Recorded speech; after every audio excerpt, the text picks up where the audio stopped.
Second, initiate first analysis. Analysis by calculating customer CLV. By calculating CLV, customer lifetime value. That means whenever we want to do any project, it is our tendency as a human to forget, who actually brought us that. I had actually nearly 4 million customers, right, who actually was paying our monthly bills, right? So you always have to take into account your existing customers when you want to do a leap of faith. You got to include them into the journey, right? You cannot forgo them and try to attack a new market, try to capture a new client. This is a wrong thinking of doing the thing. And involve finance element early. What it says, when I created the PMO, Project Management Office, to do a data science, data analytics, one thing that I did it very clearly is I included my CFO together. My CFO is a straightforward guy, right? He's like your parents, correct?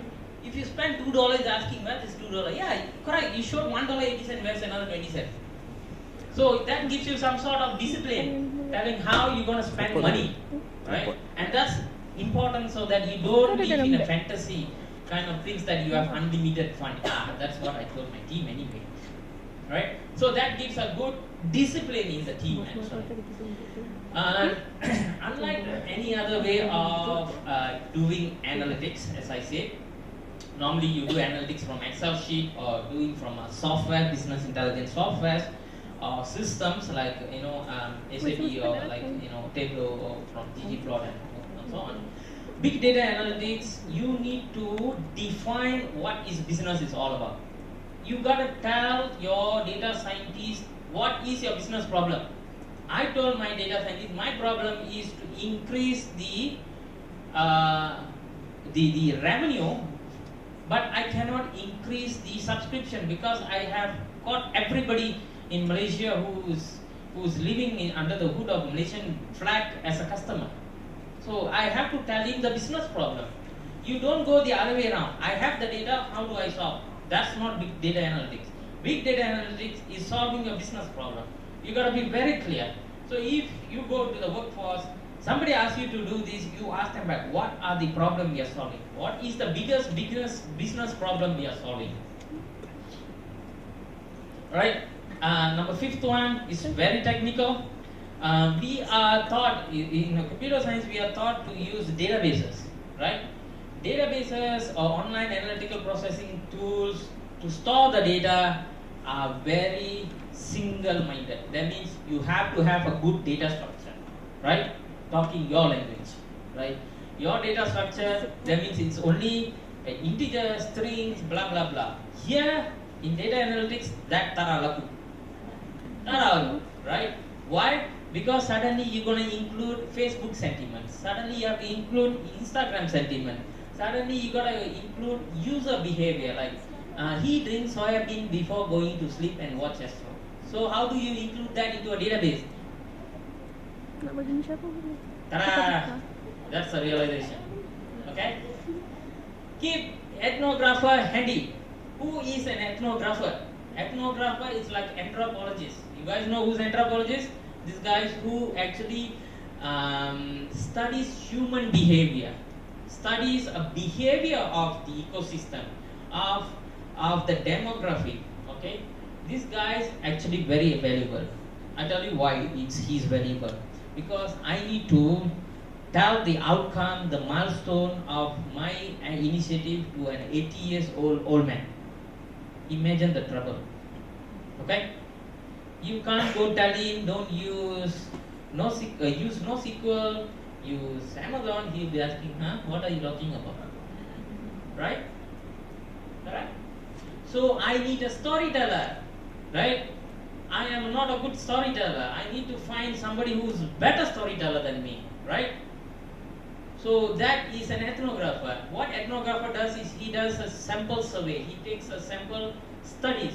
He calls 20 people in that demographic and find out what's their preference, why they actually watch Astro, why they don't like Astro too, right? Kind of stories. So he tells me how to adjust the story accordingly. And I will show you the mapping between ethnographer and data scientist in FAQ in a while. Okay? BDA is a marketing strategy, right? It's not another predictive tool. There's a lot of tons and tons predictive tools outside that. BDA is your marketing and business decision. Keep it straight. This is, I'm talking in perspective of marketing part of it. This is from my case studies, right? Implement multiple data lakes. Oh, this is very interesting. It's actually very technical term actually called data lakes. When you do a big data analytics, right, you handling a big data, really huge sets of data to be analyzed. But there's also a segment where you do multiple analysis of using that big data. But after you've done the analysis, normally you will delete it. In our experience, we feel you should not delete it. When we are not deleting it, you can reuse for the future. That means it's a subset of your big data analytics, right? Keep it handy. This saves you millions, right? And this actually gives me the awards, right?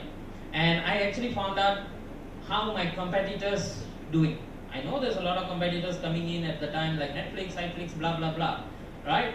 And actually I found out, I put the competitors data into my analytics and found out one of the lake gave me an idea. Gave me an idea showing Netflix doesn't do live streaming. They only do video on demand, right? You go there, choose what is preset for you. They don't do any live events, right? I stressed on live events. I make all my events live, right? So that's how I beat the competitors. So that's where we implement data lakes actually instead of doing the whole data analytics, bigger analytics. It's a subset of analytics, right? Be prepared to pivot.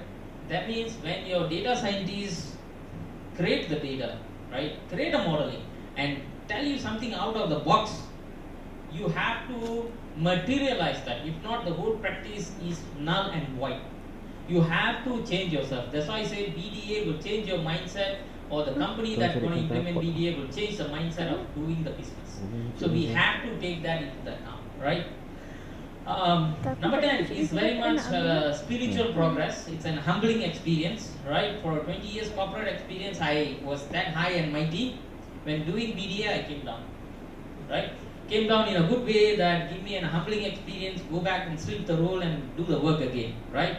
It's nice when you run a multi-million dollars marketing unit, right? You have 2 secretaries, hey, nice, but you still have to roll the sleeve and do some programming, right? So these are the humbling experience, I call it, right? Hire new people from, I didn't hire any marketing experts anymore. I was hiring a data scientist and data science team. So that's totally different perspective, and handling them was a different perspective. So what this says, change is inevitable, embrace changes, right? If you don't change, you end up like a rock, which is, you can't achieve anything. So when you change, you got glory, you got the satisfaction of doing the things. That's assured. Okay, right. That's what we have seen in terms of the experience. Any questions? Right? Don't be afraid to make mistakes. That's how you learn. If you don't make mistakes, that means you don't try anything at all. Right? So, in my life, if I continue doing what I was doing, I wouldn't have learned anything, wouldn't have moved the ladders to, right? Wouldn't have experienced new things. I would have been doing the boring old thing, watching TV. Right? Okay. Now, future trends of BDA. This is important for you guys because when you come up, this will be the current part of it. Right. As I said, I'm not going to talk about what is BDA, what entails in a BDA. You computer science students probably more expert than me. I'm not going to talk about what is Apache, what is Hadoop part of it, right? That's I'm going to avoid. I told myself I'm going to avoid telling you brick and mortar stuff. Google it, right? There's a lot of way right now enterprise adapting. That means good news is a lot of businesses adapting big data. 2 things good. One, there's more job. Hey, it's for you guys. Second, right, when enterprise adopt, it has to match the speed of execution. So Hadoop have improved a lot of ways of data querying and data supplying for the system right now. Especially if you check out the Apache project under Peak, Hive, Impala, Spark, you'll find that all these are actually accelerators, turbocharging the machine, right? So there's a lot of turbocharging of application that have come out to cater to the need of making decision in business, right? So that's something that you need to take into the account. So in your word, distributed computing just got smarter with the AI right now. Okay, so when first implementation of Hadoop, there was a MapReduce. Now people don't use MapReduce, people use Spark, right? Why they use Spark? If you ask me technical questions, I will tell you why. Because MapReduce semaphores doesn't work as efficient as Spark. Spark has 3-dimensional semaphores, controller of gates. So pick up the keyword, Google it, right? Second, leveraging data lakes. This is very important. Everybody actually started to acknowledge that a lot of data lakes across implementation of big data. That means instead of doing single modeling, the side effect of that modeling is actually lakes. Keep the lakes alive. People are spending all their time, resources keeping the lakes because they know it will be very useful as a testing unit, as a warehousing unit, or as a QA, or even in fact as a pure business decision modeling. Right? Third is parity, no more velocity. When I told you guys, remember, I hope you don't remember, that Astro capture audience every 5 minutes, right? And that's a lot of velocity of the data. Now people are not looking at the velocity of the data. People are looking varieties of data, right? People are looking at different type of data to be analyzed. I want to analyze user purchasing pattern as well as user smoking pattern. Okay, what this got to do with each? But there is. When you do analytics, you actually find out all these things, right? And third, Spark and machine learning, right? How many of you actually doing AI here? No AI students? But yeah, cool. So if you're doing AI, machine learning is for you because the next step of big data is machine learning, right? So you create analytics. After that, you want to automate the analytics. You need AI or neural networks algorithm there to do the machine, to make sure the machine do the the impossible things, right? It's like a Skynet right now, Terminator, right? It's cool. Right, fifth, convergence of IoT. I was talking to the chaps just now, right? IoT is coming into the picture, especially two main sectors here, right? On the agricultural agricultural technologies, a lot of IoT because data has been collected.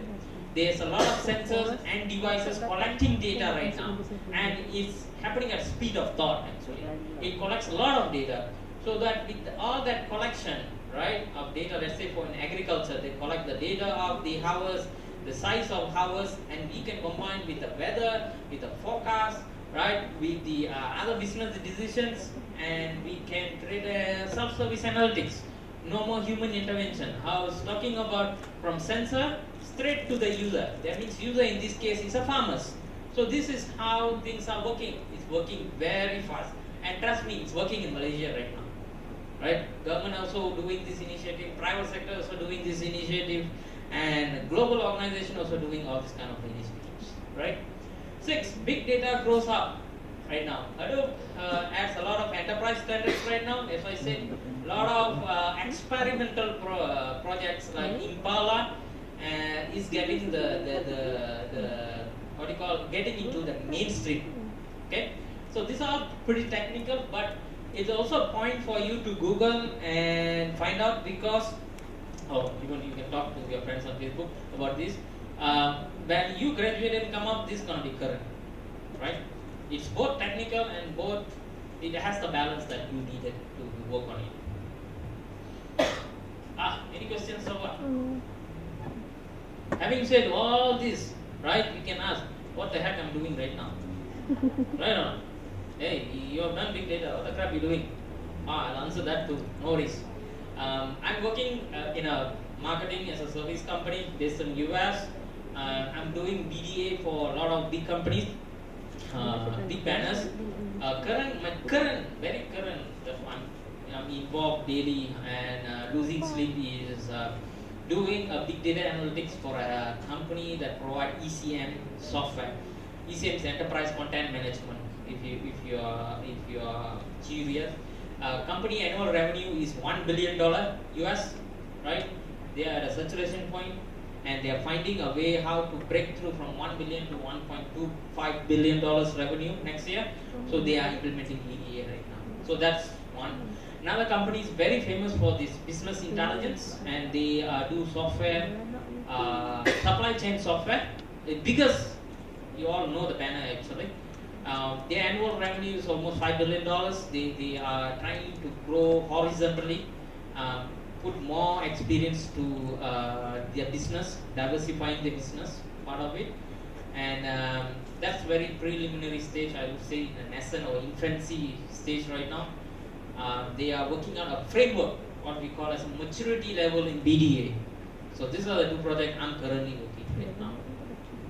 So it's not impossible for you all to work in that kind of capacity or even better than that, right? Imagine a 50 years old man is talking about big data, you guys can talk better than me, right? Well, right, I compiled a couple of FAQs knowing you all won't ask any questions, right? I've been doing this for ages, right? Right, ask any common silly questions, it's perfectly fine, that's how you learn, right? That's part of humbling experience. You don't ask, you don't learn anything, right? Ask in any language. Language doesn't matter, race doesn't matter, the skin color doesn't matter, your questions matter, right? That's what important. What if I don't have much data? Do I still do the BDA? If I'm a small and medium company, I don't have a huge petabyte of data. Can I still do BDA? This is the common question I'm getting, right? Actually, big data nothing to do with the volume of the data, right? It got to do with your business and solving your business problem. What's your business problem? Either you big or small, you have a business problem. What's your business problem, right? My customer is not buying me. Every day he comes to website, see, and he goes back. That's your business problem. How do I solve? You can solve using BDA, right?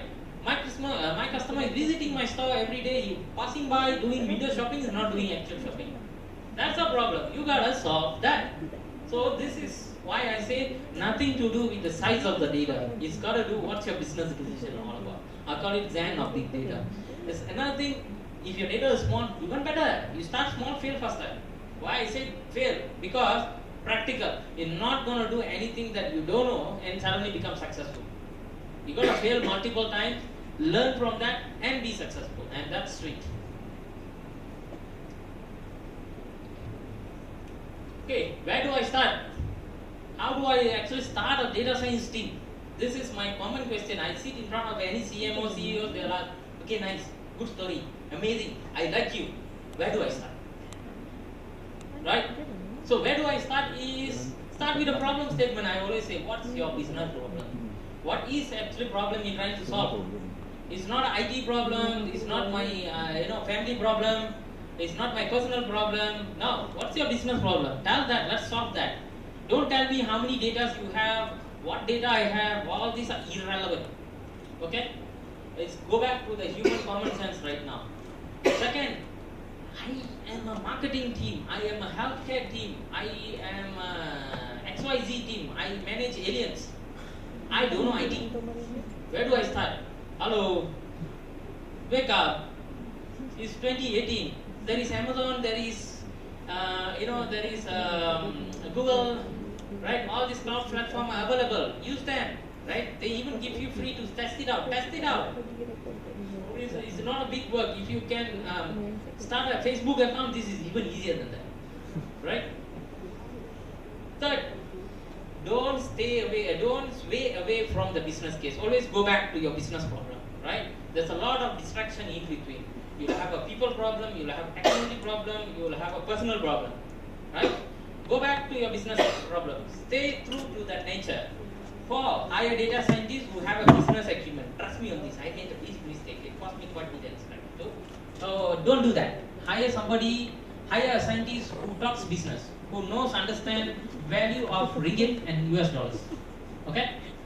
And get your finance people get involved. This is the greatest blessing I did. Actually got my CFO in a place. When CFO in a place, everybody got the discipline there, right? They answerable to every time, every money spent there. So my CFO will come with that buku 35. right? And you spend $2 a day, right? But you also spend extra 1 cent. Why? It's not budgeted. So you answer, right? So it puts a discipline in a place, and it's good to be quite a discipline sometimes. Right. Third, I like this subject. Ethnographer story. Right? Who is ethnographer? What he does. In my opinion, ethnographer does a study called thick data. There's a big data your data scientist does. There's a thick data, the storytelling part of it, which is important, right? Especially when you're dealing with management who doesn't know anything about big data. You want to justify the storytelling. You need to have ammunition there, telling that how you're gonna jive these mathematical story with the real story, right? So it doesn't look very fantastic, very fairy tale kind of stuff. So the thick data is what ethnographer does. What ethnographer does, as I told you earlier, this guy is like an anthropologist. He does a sample study. He does a survey, right? You got from email, if you complete the survey, I give you $2, right? These are the ethnographer's kind of stuff. So he collects data from the samples and from a demographic, and what I call it in the term of psychometrics. So he will give you psychometrics. This guy will give you a cube, and you gotta combine that and do a business decision. That's a perfect big data analytics. Right? So this is my patented slide. Everybody loves this slide, actually, right? And those who are in the business organization, especially in management, they love even that. To have the impact, numbers need some storytelling aspects, and that's why you need ethnographers.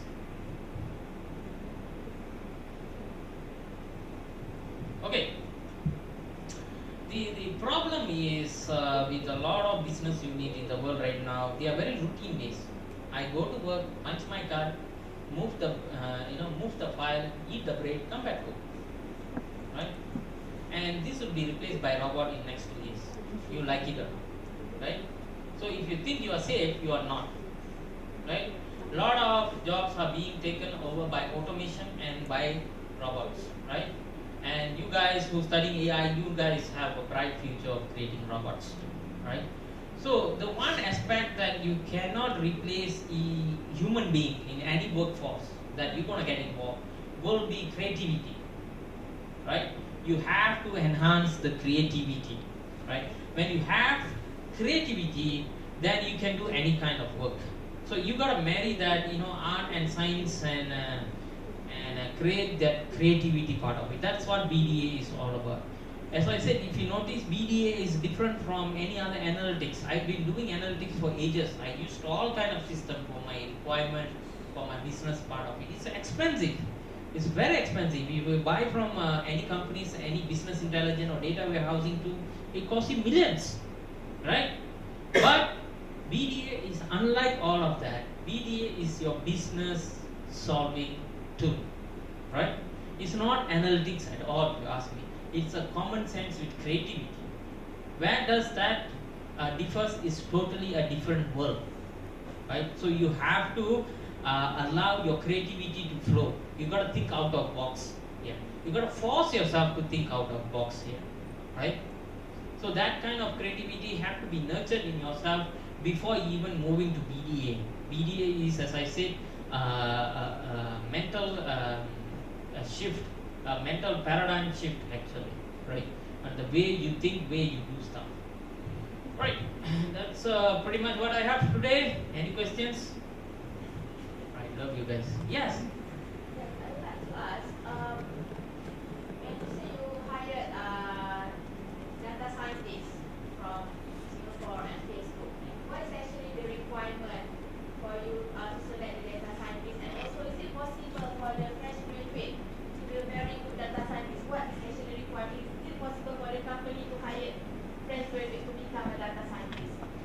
What knowledge should they have in order to be a very good data scientist? Great questions, actually, very relevant in the context. In fact, whether the fresh graduate can be a data scientist, I think that's the bottom line of it. Realistically, very practical, nobody hires a fresh graduate as a data scientist, right? I'm sorry to be very frank, but that's the reality part of it. But it's not impossible, because if you notice, like actuarial science too, right? A lot of institution, organization hire actuarial scientists quite fresh, right? But of course you get paid lower, right? That's another catch. So first, it is possible they will hire data scientists, looking at another way, as a junior data scientist, right? Who does the cube modelings, right, without business acumen. But the probability probably at lower side. But my suggestion, or my 2 cents worth of suggestion would be, you start as a data analyst, or you start as a data analyst or data engineer, right? In fact, when I was talking to ANDAC, Malaysia need 170,000 data analysts, data engineer, and data architects. 170,000 in by 2020. So right now we only have 5,000. So there's a bright future here, right? In that way, from that you can grow, become a data scientist, and with a bigger salary. But if you jump straight to as a data scientist, as a junior data scientist, for you to get a good salary probably is not within the sight of industry, right? And why I link that back to the dollars and cents, because hey, we all work for money, right? We got bills to pay, right? Either you have a fancy title or fancy money. I think you will choose the second one part of it. Second, what are the criteria that you needed to become a data scientist? What is hiring criteria? I have a complete JD, job description on the requirement, but just to summarize that, you got to have a degree in actuarial science, mathematics, or statistics. This is what they will look at, right? Sorry, computer science students, this is what they're looking at, right? But if there's nothing stopping you. You will have statistics as a part of your subject too. So if you love that, there's nothing stopping you from doing that, right? And this is in terms of the degree part of it, what they will be looking. Second, most of the companies will hire those who can generate modeling. There's a lot of statisticians or mathematicians that can't create a modeling part of it. So you should have a capability to do a modeling. Third thing, what always is perceived at a low level job, data cleansing is done by data scientists, not by data engineer, not by your data analyst, or not by, let me show you the pyramid, probably more clearer. Okay, here it is. So normally when you say data cleansing, that means you clean the data, you massage the data to be relevant and not relevant, throw away that not relevant. Normally you will think that done by the guy who's down bottom in the pyramid. No. In this case, data cleansing is done by the data scientist. That is totally out of norm actually, but there's a business reason for it. When the data scientist does the data cleansing, he'll understand the business. So that is one of the criteria that normally we look when we hire a data scientist, right? So, but since you are quite curious about that, I will show you the complete JD of data scientist.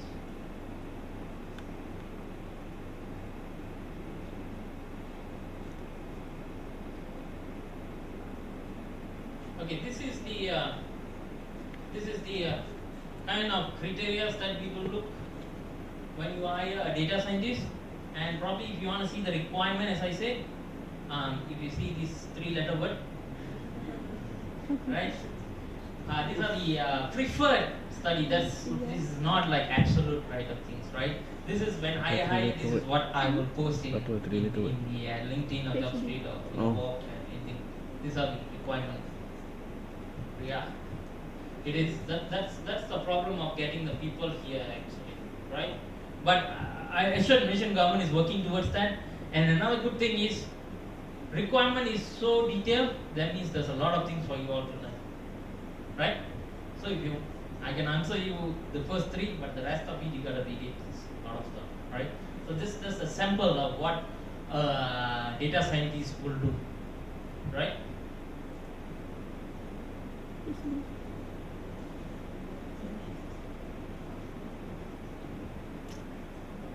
Good. That answers your questions. Perfect. Right. Any other questions?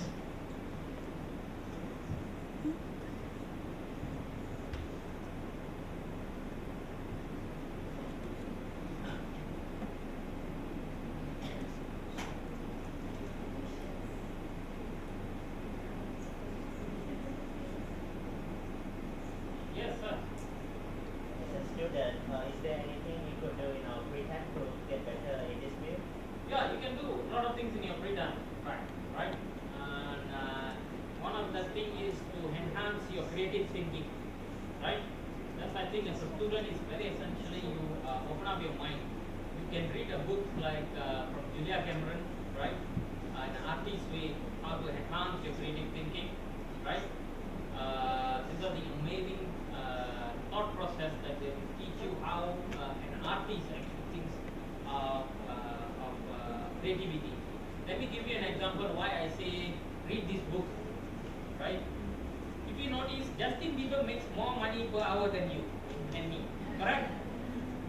That means he's doing something correct, right? As much as I hate, or probably not right, I'm not a believer, right? I still wonder how an artist makes more money in hour than us. We know so many crafts, right? But they still make more money than us. That means what makes them think, what makes them to make more money than us? The creativity. They are damn creative. Sorry for the language, but they are, right? So you gotta think to be creative, right? But technically, if you want to evolve in big data, studying as a data engineer and so on, you can always go to Google Cloud Platform, GCP, and they run a periodical course free. You can enroll them. They will actually teach you how to do cloud analytical and machine learning, right? And there's a quite number of courses in Cloudera you can actually learn. Or if you can go to EDX, Stanford and Harvard are offering a lot of courses on fundamental of data science, right? And it's an amazing course. I love that too. And these are the things you can read. And if you want to enhance your critical thinking knowledge, you can go to Harvard Business Review. There's a stack of big data part of it. It's a fantastic thing that I will show you. Right.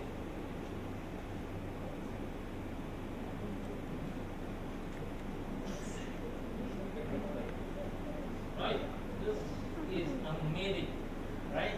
It's a repository of intelligence that you can read about, everything that affects about big data from business part of it. But if you are like, a geek kind of guy, right? What I used to be like 20 years ago, right? I had a long hair, that's totally different. Right? What you gotta do is go to Cloudera, test out some sandboxes, find out how Apache Hadoop works, how the Spark framework works, and if you like coding, works with Python and R, both are free, right? You can work it out. R is a no-brainer. It's amazingly simple, right?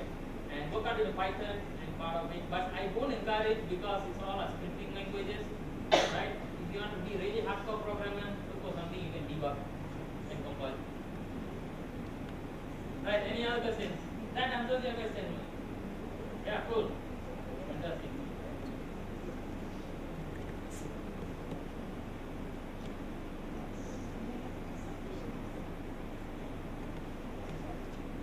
Yes. Is it hard to work in this field? Wow. That's harder to ask than answer the question. No. If you love it, this is the best field to work with. Right? If you love crunching the data, you love to see behavior patterns, right? You love challenges and you are a creative person, right? You will love this thing. Right?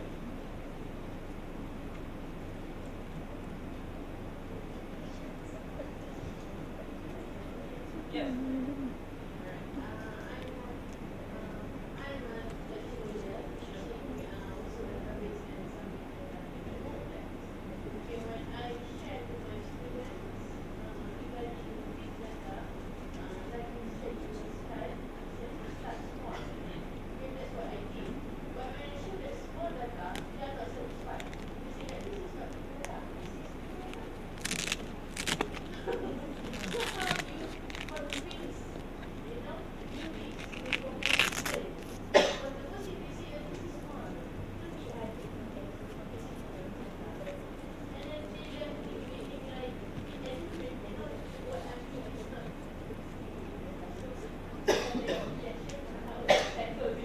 Sure, no problem. I'll give you a quick solution. Ask them to go to statistics department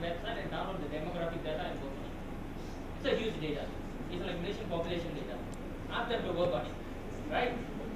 So that solves you quick. But anyway, answering that more logically, right? Here, I think perhaps you share with the students. It's not a model. It's the type of decision you want to make, right?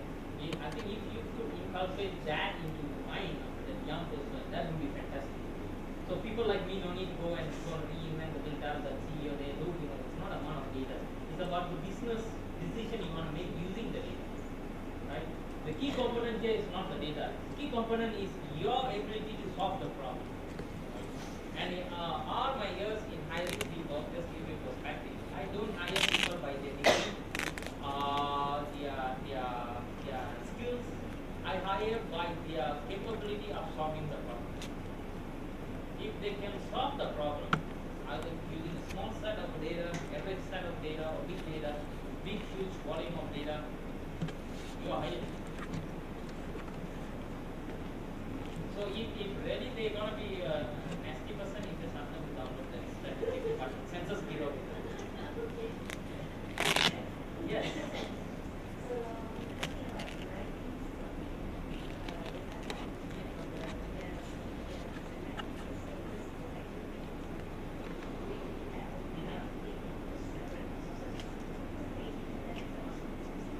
Now, the other way on.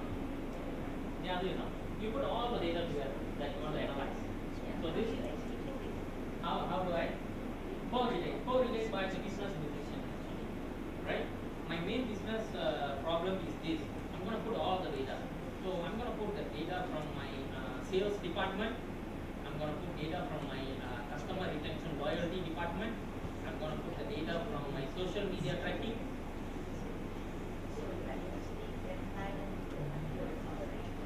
No need. That's where the architecture changes. If you have different type of data, you don't put it in a SQL-based environment.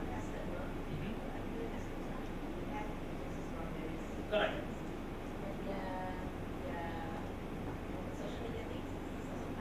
I do that, but the structure will be different. You can't put it if you use any databases, right? So you have to break it away from that. You got to put any NoSQL environment, right? So you can analyze that part of it. And after you analyze, you found out actually, after I've done this, a couple of things I want to enrich it. I'm going to put the purchasing behavior. Then I create a label. Correct. So it's the other way around. It's a fall crumb from that name. If you create small, it becomes a BI. Right? If we go back again. Yes. The other way around.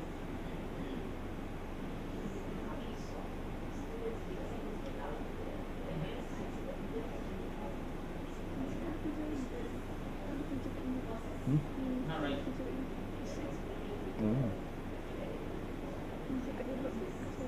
Business acumen. So actually, Dr. It's a good question. I think it's an age-old problem. Right? We can't solve that very mechanically. But what we can do is we can teach them to think creatively. That's what actually business acumen is all about. So if I go back using my experience, the exposure of the business part of it, like you say, is to teach probably students how to think creatively, solve problems. If they have that capability, I think they have that what we need. Because getting them into a business part of it, I don't think so. It's a feasible, right? Sending them for industrial training, or sending them for business course, minoring. It doesn't solve that part of the problem. What solves the problem is the capability to think creatively, out of box, and their problem solvers. If you put in your syllabus, right, when you're teaching maybe like data structure, throw them, ask them to come up with a compiler that does data structure for non-structured people. Kind of, it's just an idea. Also, so if we could create people in academic field with the problem solving skill, I think